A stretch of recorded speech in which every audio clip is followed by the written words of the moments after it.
Il y en a des gros sur lesquels on n'en finit pas de tourner,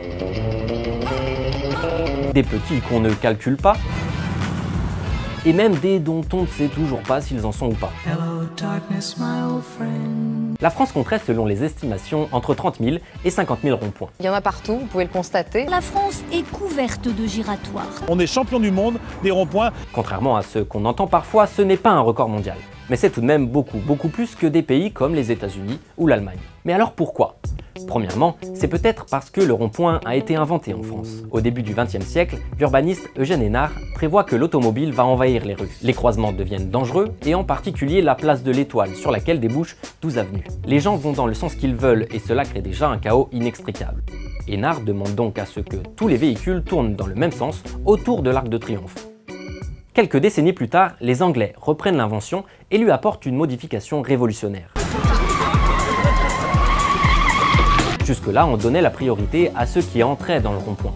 Problème, ça avait tendance à bloquer la circulation à l'intérieur de l'anneau. Forcément, il y a moins d'accidents comme ça, mais c'est pénible.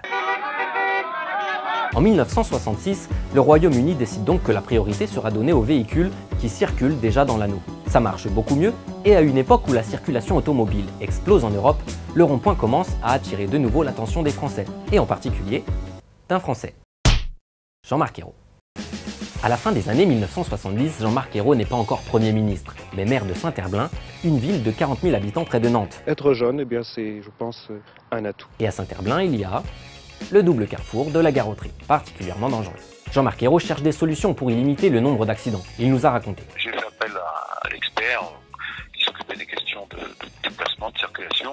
Alors, il me dit, j'ai travaillé dans un cabinet en Angleterre, donc ce que je vous propose, c'est qu'on fasse un déplacement en Angleterre, on part ensemble et on rencontre un ingénieur qui nous explique par le menu comment il fait. Et on s'aperçoit que ça règle très bien. Et donc, à partir de là, je décide, comme maire de Saint-Herblain, d'expérimenter le système. Alors, mon conseiller, lui, me dit, écoutez, on ne va pas engager d'argent comme ça, je vous propose de faire une expérience avec des bottes de paille. Ça va vous faire rire, hein. Donc on fait des ronds-points, et ça existe toujours. Pourquoi est-ce que ça a marché? Eh bien parce que le rond-point, ou plutôt le carrefour giratoire comme on devrait l'appeler, fluidifie la circulation. Il force les véhicules à ralentir et évite les accidents de face ou perpendiculaires qui sont les plus meurtriers. Ainsi en ville, la construction d'un rond-point diminuerait le risque d'accident de plus de 40%. Par ailleurs, à la différence des feux, le rond-point est plus souple. Quand la circulation est faible, on n'attend pas pour rien. Fort de ce succès, le rond-point va devenir l'une des infrastructures préférées des pouvoirs publics. Et dans un pays très centralisé comme la France, lorsque Paris trouve qu'une infrastructure est sympa, elle a le pouvoir de l'imposer un peu partout sur le territoire. Et c'est en partie ce qui explique l'inflation du nombre de ronds-points dans le pays. À partir de 1982, pourtant, sous l'impulsion de François Mitterrand, l'État s'engage dans un processus de décentralisation.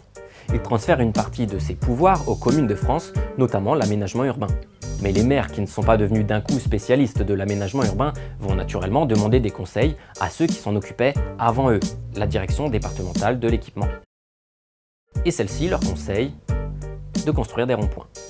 En gros, c'est comme si la pompe à rond-point, amorcée par l'État centralisé, avait été libérée avec la décentralisation. À partir de là, chaque maire de France semble vouloir construire le sien. Rapidement, on s'aperçoit que finalement, ça peut être un élément paysager, c'est la porte d'entrée de la commune, il est immanquable. Et de ce point de vue, on a quand même eu une mode dans les années 90-2000 de leur déploiement, quoi. Aujourd'hui, tous les 25 km en moyenne, on a donc droit à ça ou à ça.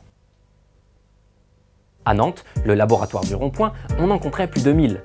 Et on y a repéré un record, 10 carrefours giratoires sur une portion de route d'environ 1 km, soit un tous les 100 mètres.